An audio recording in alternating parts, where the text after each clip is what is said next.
കോന്നിയിലെ പെൺകുട്ടികളുടെ മരണത്തിൽ പോലീസ് കൃത്യവിലോപം വരുത്തിയതായി പ്രാഥമിക സൂചന.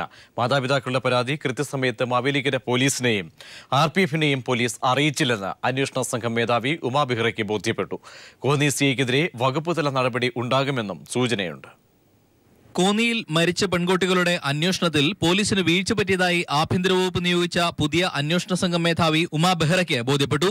ഈ മാസം 9-ന് പെൺകുട്ടികളെ കാണാതായ ദിവസം പെൺകുട്ടികളുടെ രക്ഷിതാക്കൾ കോന്നി പോലീസിന് നൽകിയ പരാതി പരിഗണിക്കുന്നതിൽ സർക്കിൾ ഇൻസ്പെക്ടർ കൃത്യവിലോപം കാട്ടിയെന്നാണ് ബോധ്യപ്പെട്ടിരിക്കുന്നത്. ഇന്ന് ജില്ലയിലെത്തിയ ഉമാ ബെഹ്റ മുൻപ് കേസ് അന്വേഷണത്തിന് മേൽനോട്ടം വഹിച്ച ജില്ലാ പോലീസ് സൂപ്രണ്ട്, അടൂർ ഡിവൈഎസ്പി, മറ്റ് അന്വേഷണ സംഘാംഗങ്ങൾ എന്നിവരുമായി നടത്തിയ കൂടിക്കാഴ്ചയിലും തുടർന്ന് കോന്നി പോലീസ് സ്റ്റേഷനിൽ നടത്തിയ പരിശോധനയിലുമാണ് സിഐയുടെ വീഴ്ച ബോധ്യമായത്. 9-ാം തീയതി പെൺകുട്ടികൾ മാവേലിക്കരയിൽ നിന്നും മരിച്ച രാജിയുടെ അമ്മയുടെ മൊബൈലിലേക്ക് ഫോൺ ചെയ്തിരുന്നു. ഇത് പോലീസിനെ അറിയിച്ചിട്ടും അന്വേഷണ ഉദ്യോഗസ്ഥനായ സിഐ ഈ വിവരം മാവേലിക്കര പോലീസിനെയോ റെയിൽവേ പ്രൊട്ടക്ഷൻ ഫോഴ്സിനെയോ യഥാസമയം അറിയിച്ചിട്ടില്ല എന്നതാണ് ഉമാ ബെഹ്റയുടെ കണ്ടെത്തൽ. സിഐ കൃത്യവിലോപം കാണിച്ചുവെന്ന കാര്യം കേസിന് മേൽനോട്ടം വഹിക്കുന്ന ADGP B സന്ധ്യയെ അന്വേഷണ ഉദ്യോഗസ്ഥ അറിയിച്ചിട്ടുണ്ട്. സിഐക്കെതിരെ വകുപ്പുതല നടപടി ഉണ്ടാകുമെന്നാണ് സൂചന.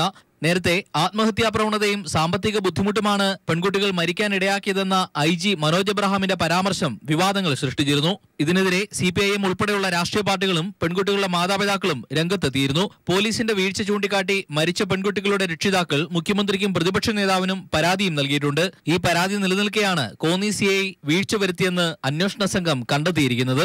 News bureau, Pathanamthitta.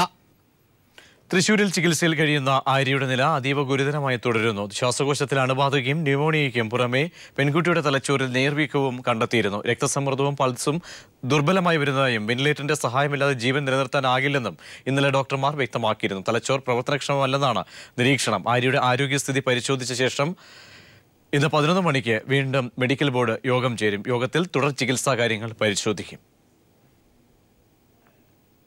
കോന്നിയിൽ പെൺകുട്ടികൾ മരിച്ച സംഭവത്തിൽ അന്വേഷണ ഉദ്യോഗസ്ഥർക്ക് വീഴ്ച പറ്റിയതായി പ്രതിപക്ഷ നേതാവ് VS അച്യുതാനന്ദൻ. പെൺകുട്ടികളെ കാണാനില്ലെന്ന പരാതി ലഭിച്ച ഘട്ടത്തിൽ ഉദ്യോഗസ്ഥർ ജാഗ്രത പാലിച്ചില്ലെന്ന് VS പറഞ്ഞു. മരിച്ച 2 പെൺകുട്ടികളുടെ വീട് സന്ദർശിച്ച ശേഷം മാധ്യമങ്ങളോട് സംസാരിക്കുകയായിരുന്നു VS. കേസ് അന്വേഷിക്കുന്ന വനിതാ അന്വേഷണ സംഘം ജില്ലയിലെത്തി അന്വേഷണ നടപടിക്രമങ്ങൾ ആരംഭിച്ചു. ഒറ്റപ്പാലത്ത് ട്രെയിനിൽ നിന്ന് ചാടി മരിച്ച പെൺകുട്ടികളുടെ മാതാപിതാക്കൾ നൽകിയ പരാതിയെ തുടർന്നാണ് പ്രതിപക്ഷ നേതാവ് VS അച്യുതാനന്ദൻ മരിച്ച പെൺകുട്ടികളുടെ വീട് സന്ദർശിച്ചത്. 12 മണിയോടെ കോന്നിയിലെത്തിയ VS ആതിര ആർ നായരുടെ വീടാണ് ആദ്യം സന്ദർശിച്ചത്. പെൺകുട്ടിയുടെ മാതാപിതാക്കളിൽ നിന്നും വിവരങ്ങൾ ചോദിച്ചറിഞ്ഞ VS പിന്നീട് മാധ്യമങ്ങളോട് പോലീസിന്റെ വീഴ്ചയെപ്പറ്റി പറഞ്ഞു. പോലീസിന്റെ ഭാഗത്തുനിന്ന് മേലുദ്യോഗസ്ഥന്മാരായിട്ടുള്ള ആളുകളുടെ ഭാഗത്തുനിന്നും വേണ്ടത്ര അനുകൂലകരമായ സാഹചര്യം ഉണ്ടായിട്ടില്ല. അവരെല്ലാം ഇങ്ങനെ കേട്ടുവിട്ടു എന്നുള്ള തരത്തിലുള്ള സമീപനമാണ് എടുത്തതെന്നാണ് അവർ പറഞ്ഞതിൽ മനസ്സിലായിട്ടുള്ളത്. തുടർന്ന് മരിച്ച രാജിയുടെ വീട്ടിലും VS സന്ദർശനം നടത്തി. കേസന്വേഷിക്കുന്ന അന്വേഷണ സംഘം മേധാവി ഉമാ ബെഹ്റ ജില്ലാ പോലീസ് സൂപ്രണ്ടുമായും അടൂർ ഡിവൈഎസ്പിയുമായും ഇതു സംബന്ധിച്ച വിഷയത്തിൽ കൂടിക്കാഴ്ച നടത്തി. ഉച്ചയ്ക്ക് ശേഷം പെൺകുട്ടികളുടെ മാതാപിതാക്കളിൽ നിന്നും വിവരങ്ങൾ ചോദിച്ചറിയും. നിലവിൽ അന്വേഷണവുമായി ബന്ധപ്പെട്ട് ബംഗളൂരുവിലുള്ള സംഘം ഗുരുതരമായി പരിക്കേറ്റ് ചികിത്സയിൽ കഴിയുന്ന ആര്യയുടെ ടാബ്ലറ്റ് ഫോൺ കണ്ടെത്തി. സൈബർ സെല്ലിന്റെ സഹായത്തോടെ നടത്തിയ അന്വേഷണത്തിലാണ് പെൺകുട്ടികൾ 1500 രൂപയ്ക്ക് വിറ്റ ടാബ്ലറ്റ് കണ്ടെത്തിയത്. സൈബർ സെൽ ടാബ്ലറ്റ് ഫോൺ കൂടുതൽ പരിശോധനയ്ക്ക് വിധേയമാക്കുന്നതോടെ മാത്രമേ മരിക്കുന്നതിന് മുൻപ് പെൺകുട്ടികൾ ആർക്കൊക്കെ എന്തൊക്കെ സന്ദേശങ്ങൾ അയച്ചു എന്ന കാര്യങ്ങൾ തിരിച്ചറിയാനാകൂ. News bureau, Pathanamthitta. കോവളത്ത് കടലിൽ കാണാതായ ഒരാളുടെ മൃതദേഹം കണ്ടെത്തി. വർക്കല സ്വദേശി അനൂപിന്റെ മൃതദേഹമാണ് കണ്ടെത്തിയത്. മറ്റ് 4 പേർക്കായി തിരച്ചിൽ തുടരുന്നു. നേവിയുടെ ഡോണിയർ വിമാനം കോവളത്തെത്തി. അതേസമയം കോവളത്ത് പ്രതികൂല കാലാവസ്ഥയെ തുടർന്ന് തിരച്ചിൽ ദുഷ്കരമെന്ന് DCP സഞ്ജയ് കുമാർ കോറി അറിയിച്ചു. കോവളത്ത് കടൽ തിരയിൽപ്പെട്ട് കാണാതായ 5 വിദ്യാർത്ഥികളിൽ ഒരാളുടെ മൃതദേഹം കണ്ടെടുത്തു. വർക്കല സ്വദേശി ഹോട്ടൽ മാനേജ്മെന്റ് വിദ്യാർത്ഥിയായ അനൂപിന്റെ മൃതദേഹമാണ് അപകടം നടന്ന് 6 മണിക്കൂറുകൾക്ക് ശേഷം ഇന്നലെ രാത്രി 1 മണിയോടെ കണ്ടെടുത്തത്. തിരുവനന്തപുരത്തെ കിംസ് ആശുപത്രിയിൽ എത്തിച്ച് മോർച്ചറിയിൽ സൂക്ഷിച്ച മൃതദേഹം രാവിലെ 11 മണിയോടെ കോവളം പോലീസ് എത്തി ഇൻക്വസ്റ്റ് തയ്യാറാക്കി മെഡിക്കൽ കോളേജിലേക്ക് പോസ്റ്റ്മോർട്ടത്തിനായി മാറ്റി. വൈകുന്നേരത്തോടെ ബന്ധുക്കളെത്തി മൃതദേഹം ഏറ്റുവാങ്ങി. തിരയിൽപ്പെട്ട് കാണാതായ മറ്റ് 4 പേർക്കായി ഇപ്പോഴും തിരച്ചിൽ തുടരുകയാണ്. കോസ്റ്റ് ഗാർഡും മെറൈൻ എൻഫോഴ്സ്മെന്റും സംയുക്തമായാണ് തിരച്ചിൽ നടത്തുന്നത്. കൊച്ചിയിൽ നിന്നെത്തിയ കോസ്റ്റ് ഗാർഡിന്റെ ഡോണിയർ എയർക്രാഫ്റ്റും നേവിയുടെ ഹെലികോപ്റ്ററും മണിക്കൂറുകളോളം അപകട മേഖലയിൽ തിരച്ചിൽ നടത്തി. മത്സ്യത്തൊഴിലാളികളും വള്ളങ്ങളിലും ബോട്ടുകളിലുമായി തിരച്ചിൽ നടത്തുന്നുണ്ട്. മഴയും ശക്തമായ തിരയും കാറ്റും തെരച്ചിലിനെ പ്രതികൂലമായി ബാധിക്കുന്നതായി അധികൃതർ അറിയിച്ചു. ഇന്നലെ രാത്രി 7 മണിക്കാണ് 5-അംഗ വിദ്യാർത്ഥി സംഘം കോവളം ലൈറ്റ് ഹൌസിന് സമീപത്തെ പാറക്കെട്ടിൽ നിന്നും വഴുതി വീണ് ശക്തമായ തിരയിൽപ്പെട്ട് കാണാതായത്.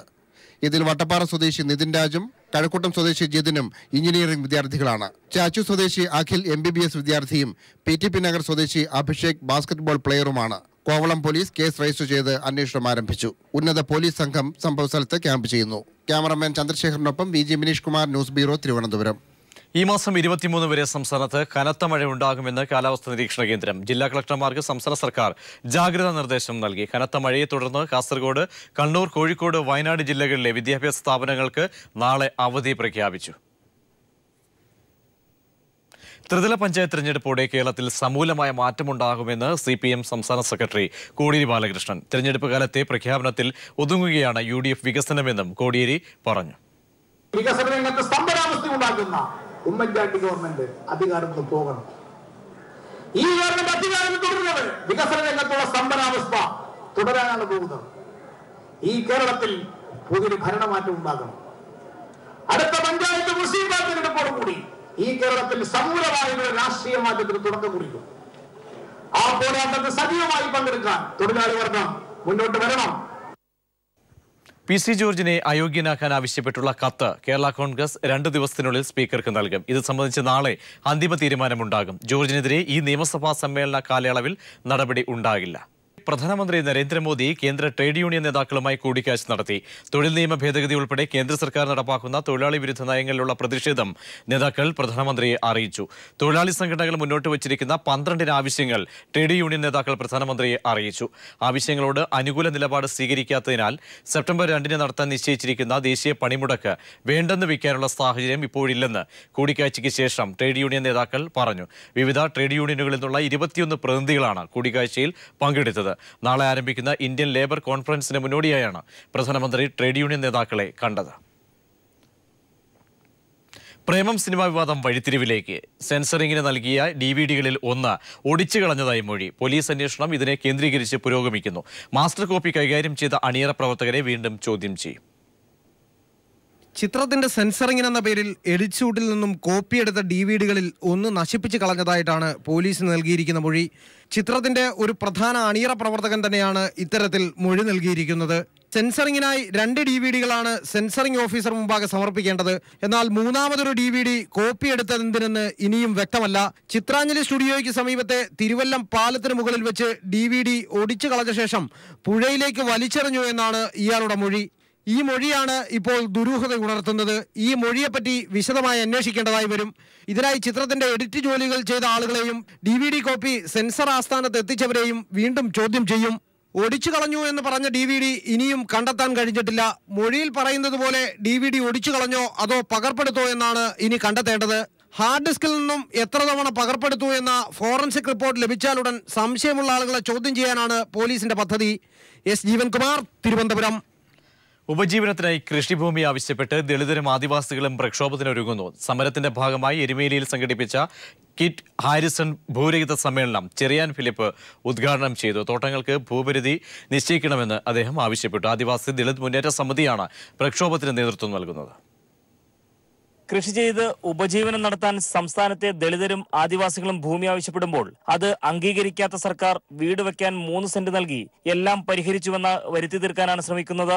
ഭൂരഹിത കേരളം പദ്ധതി വഴി 2.5 ലക്ഷം കുടുംബങ്ങൾക്ക് 8000 ഏക്കർ ഭൂമി മാറ്റിവെച്ചുവെന്ന് സർക്കാർ അവകാശപ്പെടുമ്പോഴും പാട്ടക്കാലാവധി കഴിഞ്ഞ ലക്ഷക്കണക്കിന് തോട്ടങ്ങൾ ഇപ്പോഴും വൻകിട കമ്പനികളുടെയും സ്വകാര്യ തോട്ടമുടമകളുടെയും കയ്യിലാണ്. ഇവരുടെ ഭൂമി സംരക്ഷിക്കാനുള്ള നീക്കമാണ് ഭൂരഹിത കേരളം പദ്ധതിക്ക് പിന്നിലെന്നും ആരോപണമുയർന്ന സാഹചര്യത്തിലാണ് ആദിവാസികളും ദളിതരും പ്രക്ഷോഭത്തിനൊരുങ്ങുന്നത്.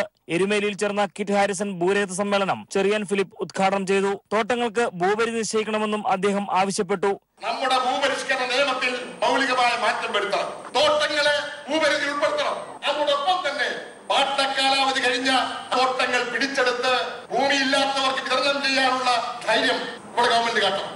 ADMS സംസ്ഥാന പ്രസിഡന്റ് ശ്രീരാമൻ കൊയ്യൻ അധ്യക്ഷത വഹിച്ചു. തിരുവനന്തപുരം കർമ്മവേദി പ്രസിഡന്റ് പാലോട് സന്തോഷ് മുഖ്യാതിഥിയായിരുന്നു. വൻകിടക്കാർ കൈയടക്കിയതും മുറിച്ചുവിറ്റതുമായ ഭൂമി തിരിച്ചെടുത്ത് സമൂഹത്തിലെ നിരാലംബർക്ക് നൽകാൻ സർക്കാർ തയ്യാറാകണമെന്നും സമ്മേളനം ആവശ്യപ്പെട്ടു.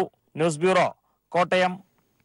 നിർമ്മാണ തൊഴിലാളി യൂണിയൻ പാലക്കാട് ജില്ലാ കമ്മിറ്റി ഓഫീസറായ സി കണ്ണൻ സ്മാരക മന്ദിരം കോടിയേരി ബാലകൃഷ്ണൻ ഉദ്ഘാടനം ചെയ്തു.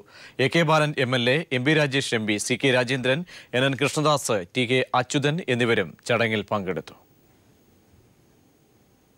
വ്യാപം അഴിമതിയുമായി ബന്ധപ്പെട്ട 9 മരണങ്ങളിൽ കൂടി CBI അന്വേഷണം ആരംഭിച്ചു. പോലീസും പ്രത്യേക അന്വേഷണ സംഘവും സ്വാഭാവിക മരണങ്ങളെന്ന് കണ്ടെത്തിയ കേസുകളാണിവ.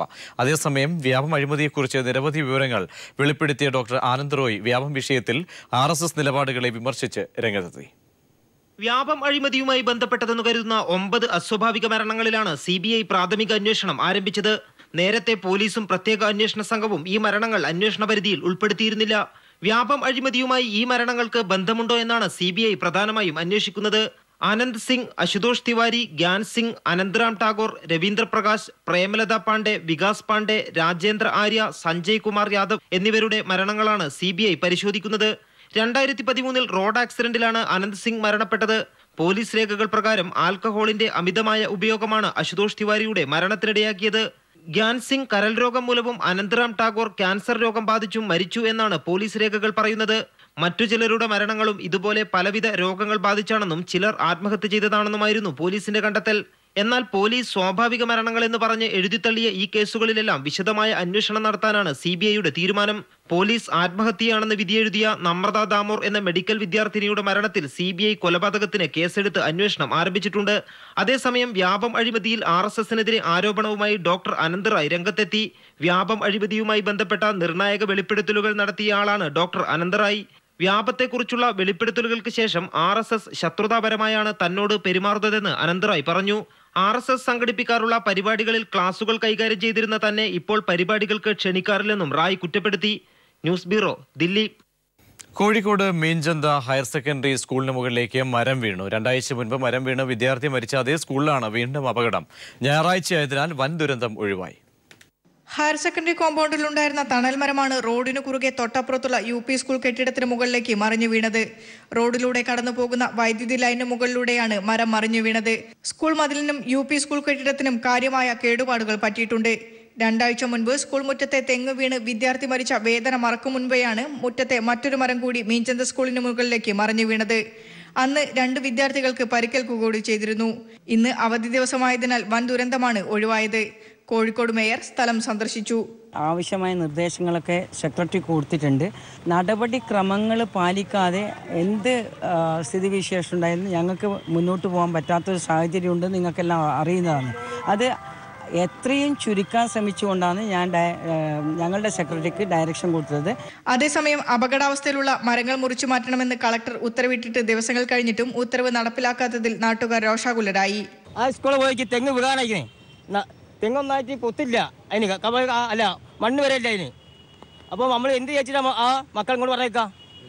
നമുക്ക് പേടിയാണേ. കാരണം മക്കൾക്ക് മരിച്ചു കഴിഞ്ഞാൽ 4 ലക്ഷം 2 ലക്ഷം കൊടുത്ത് ഒരു കാര്യമില്ല, നമുക്ക് പോവുള്ളൂ, നമുക്ക് നഷ്ടപ്പെട്ട്. അപ്പോൾ ഇനി ഈ മരങ്ങൾ കംപ്ലൈൻറ്റ് മുറിച്ചിട്ടേ മക്കൾ സ്കൂൾക്ക് പറഞ്ഞേക്കുള്ളൂ, അല്ലാതെ നമ്മളെ മക്കളെ ഇങ്ങോട്ട് വിടില്ല. News bureau, Kozhikode. Artec project engineer TV Antony നിര്യാതനായി. സംസ്കാരം നാളെ നാലാഞ്ചിറ ലൂർദ് ബെറോന പള്ളി സെമിത്തേരിയിൽ നടക്കും. ഇലക്ട്രോണിക്സ്, ഹോം അപ്ലയൻസ്, റീറ്റെയിൽ ശൃംഖലയായ ഗോപു നന്ദലത്ത് ഗ്രൂപ്പിന്റെ 21ാമത് ഷോറൂം കോട്ടയത്ത് തുറന്നു. ഗതാഗത മന്ത്രി തിരുവഞ്ചൂർ രാധാകൃഷ്ണൻ ഉദ്ഘാടനം നിർവഹിച്ചു. ഗൃഹോപകരണ രംഗത്തെ പ്രമുഖ കമ്പനികളുടെ എല്ലാ ഉൽപ്പന്നങ്ങളും മിതമായ നിരക്കിൽ ഉപഭോക്താക്കൾക്ക് ലഭ്യമാക്കുന്നതിനൊപ്പം ആകർഷകമായ സമ്മാനങ്ങളും നൽകുമെന്ന് ഗോപു നന്ദലത്ത് അറിയിച്ചു. ഓണത്തോടനുബന്ധിച്ച് ഒരുക്കിയ 2014 മെഗാ ബെമ്പർ നറുക്കെടുപ്പ് വിജയികൾക്കുള്ള ഫ്ളാറ്റും BMW കാറും ചടങ്ങിൽ വിതരണം ചെയ്തു. നെയ്യാറ്റിങ്കര അമരവിളയിൽ പിക്കപ്പ് വാൻ ഇറച്ചിക്കടയിലേക്ക് പാഞ്ഞു കയറി 2 പേർ മരിച്ചു. പനവിള സ്വദേശി രാജേഷ്, അമരവിള സ്വദേശി ബാബു എന്നിവരാണ് മരിച്ചത്. പരിക്കേറ്റ 3 പേരെ തിരുവനന്തപുരം മെഡിക്കൽ കോളേജ് ആശുപത്രിയിൽ പ്രവേശിപ്പിച്ചു. ആരുടെയും നില ഗുരുതരമല്ല. കന്യാകുമാരിയിൽ നിന്നും തിരുവനന്തപുരത്തേക്ക് വരികയായിരുന്ന പിക്കപ്പ് വാനാണ് അപകടത്തിൽപ്പെട്ടത്. ഒരു ഓട്ടോറിക്ഷയും ഇടിച്ച് തകർത്തതിന് ശേഷമായിരുന്നു വാൻ ഇറച്ചിക്കടയിലേക്ക് പാഞ്ഞു കയറിയത്. അന്തർസംസ്ഥാന വാഹന മോഷ്ടാവിനെ പാറച്ചാല പോലീസ് പിടികൂടി. ഇയാളിൽ നിന്നും 70ഓളം ബൈക്കുകൾ പോലീസ് പിടിച്ചെടുത്തു. ഇത്രയധികം ബൈക്കുകൾ ഒരാളിൽ നിന്നും പിടിച്ചെടുക്കുന്നത് അത്യപൂർവ സംഭവമാണ്. അന്തർസംസ്ഥാന വാഹന മോഷ്ടാവ് മുരുകന്റെ വീട് പരിശോധിച്ച പോലീസ് സംഘം ഞെട്ടിപ്പോയി. ഒരു അത്യന്താധുനിക ഷോറൂമിലുള്ളതിനേക്കാൾ ബൈക്കുകളുടെ വലിയ ശേഖരം അവിടെ ഉണ്ടായിരുന്നു. 70 ബൈക്കുകൾ 80 സൈലൻസറുകൾ കൂടാതെ ബൈക്കിന്റെ മറ്റ് അനുബന്ധ ഉപകരണങ്ങളടക്കം അക്ഷരാർത്ഥത്തിൽ അതൊരു ഷോറൂം തന്നെയായിരുന്നു. പെരുങ്കള്ളനെ പിടിച്ചതിന്റെ ഞെട്ടൽ ഇനിയും മുരുകന്റെ അയൽവാസികൾക്ക് മാറിയിട്ടില്ല. നാട്ടിൽ കുഞ്ഞുകുട്ടി പരാധീനതയോടെ മാനം മര്യാദയ്ക്ക് ജീവിച്ച മുരുകൻ ഒരു പെരുങ്കള്ളനാണെന്ന് തമിഴ്നാട് ചൂഴാൽ നിവാസികൾക്ക് ഉൾക്കൊള്ളാൻ ഇനിയുമായിട്ടില്ല. പാറശാല ആശുപത്രിയിൽ നിന്ന് മോഷണം പോകുന്ന ബൈക്കുകൾ അന്വേഷിച്ച പോലീസിന് ഇടനിലക്കാരനെ കയ്യിൽ കിട്ടിയത് കാര്യങ്ങൾ എളുപ്പമാക്കി. 50,000 രൂപ വിലയുള്ള ബൈക്കുകൾ മുരുകൻ വിറ്റിരുന്നത് ആക്രി വിലയ്ക്കാണ്. പാർട്ടുകൾ മാത്രം വിൽപ്പന നടത്തുന്ന ശീലമുണ്ടായിരുന്നതിനാൽ ആർക്കും സംശയവും ഉണ്ടായിരുന്നില്ല. കഴിഞ്ഞ 6 മാസത്തിലേറെയായി പാറശാല പോലീസിനെ വട്ടം കറക്കിയ കള്ളനെയാണ് പിടിച്ചതെന്ന് തിരുവനന്തപുരം റൂറൽ SP ഷെഫീൻ അഹമ്മദ് പറഞ്ഞു. ഒരുപക്ഷെ ഇത്രയും കേരളത്തിന്റെ തന്നെ ചരിത്രത്തിൽ ഒരേ സമയത്ത് ഇത്രയധികം മോട്ടോർ സൈക്കിളുകൾ മോഷ്ടിച്ച ഒരു വ്യക്തി അല്ലെങ്കിൽ ഇത്രയധികം മോട്ടോർ സൈക്കിളുകൾ ഒരേ സമയത്ത് കണ്ടെടുത്ത ആദ്യത്തെ ഒരു സംഭവമായിരിക്കും ഈ നടന്നിരിക്കുന്ന ഈ ഡിറ്റക്ഷൻ. 150 ബൈക്കുകൾ ഇതുവരെ മോഷ്ടിച്ചിട്ടുണ്ടെന്ന് പ്രതി പോലീസിനോട് പറഞ്ഞിട്ടുണ്ട്. റൂറൽ SP-യുടെ നിർദ്ദേശത്തിന്റെ അടിസ്ഥാനത്തിൽ Neyyattinkara DYSP Suresh Kumar, Parassala CI Chandrakumar, SI Biju എന്നിവർ ഉൾപ്പെട്ട സംഘമാണ് മോഷ്ടാവിനെ പിടികൂടിയത്. S ജീവൻകുമാർ, തിരുവനന്തപുരം. പത്തനംതിട്ട വലഞ്ചുഴിയിൽ വീട് കുത്തി തുറന്ന 36 പവനും 77,000 രൂപയും കവർന്നു. വലഞ്ചുഴി സഞ്ജന മനസ്സിലിൽ അഫ്സലിന്റെ വീട്ടിൽ നിന്നാണ് സ്വർണവും പണവും മോഷണം പോയത്. വലഞ്ചുഴി മുസ്ലിം പള്ളിക്ക് സമീപം പൂവക്കാട്ട് മണ്ണിൽ സജ്ന മനസ്സിലിൽ അഫ്സലിന്റെ വീട്ടിൽ നിന്നാണ് സ്വർണവും പണവും മോഷണം പോയത്. 36 പവൻ സ്വർണവും 77,000 രൂപയുമാണ് കവർന്നത്. അഫ്സലും കുടുംബവും വീട് പൂട്ടി പെരുന്നാൾ ആഘോഷത്തിനായി വ്യാഴാഴ്ച തിരുവനന്തപുരം മാർത്താണ്ഡത്തുള്ള കുടുംബ വീട്ടിൽ പോയിരിക്കുകയായിരുന്നു. 2 നിലകളുള്ള വീടിന്റെ മുകൾ നിലയിലാണ് അഫ്സൽ താമസിക്കുന്നത്. താഴത്തെ നിലയിൽ താമസിക്കുന്ന ബന്ധുവും സ്ഥലത്തില്ലായിരുന്നു. ഇരു വീട്ടുകാരും ശനിയാഴ്ച രാത്രി 11:30 മടങ്ങിയെത്തിയപ്പോഴാണ് മോഷണ വിവരം അറിയുന്നത്. ബന്ധുവിന്റെ വീടിന്റെ പൂട്ട് തകർക്കാൻ ശ്രമിച്ചതായി മനസ്സിലാക്കിയ അഫ്സൽ മുകളിലെ നിലയിലെത്തി നോക്കിയപ്പോഴാണ് വാതിലിന്റെ പൂട്ട് തകർത്തതായി കാണപ്പെട്ടത്. അകത്ത് കയറി നടത്തിയ പരിശോധനയിൽ കിടപ്പുമുറിയിലെ സ്യൂട്ട് കേസും അലമാരിയും തകർത്തതായി കണ്ടു. ഒരു 36 പവൻ സ്വർണവും അതിലൊരു 38,000 രൂപയും ഉണ്ടായിരുന്നു. അത് പോയി. പക്ഷേ അത് കഴിഞ്ഞിട്ട് ആ പിച്ചാത്തി കൊണ്ട് തന്നെ ഈ 3 ഡ്രയറും പൊളിച്ചു. ഒരു ഡ്രയറിൻ്റെ അകത്ത് ചെറിയ ഒരു കവർ ഉണ്ടായിരുന്നു. ആ കവറിൻ്റെ ഉള്ളിൽ ഒരു 39,500 രൂപ എൻ്റെ പിള്ളേർക്ക് വേണ്ടി ഫീസ് അടയ്ക്കാൻ വേണ്ടി വെച്ചിരുന്ന പൈസ. പക്ഷേ ആ പൈസ നഷ്ടപ്പെട്ടു. പൂട്ട് തകർക്കാൻ ഉപയോഗിച്ചതെന്ന് കരുതുന്ന കല്ല് വീടിനകത്ത് കിടപ്പുണ്ട്. അടുക്കളയിലുണ്ടായിരുന്ന വെട്ടുകത്തിയും മോഷണത്തിനു വേണ്ടി ഉപയോഗിച്ചിട്ടുണ്ട്. പോലീസ് സ്ഥലത്തെത്തി പരിശോധന നടത്തി. News bureau, Pathanamthitta.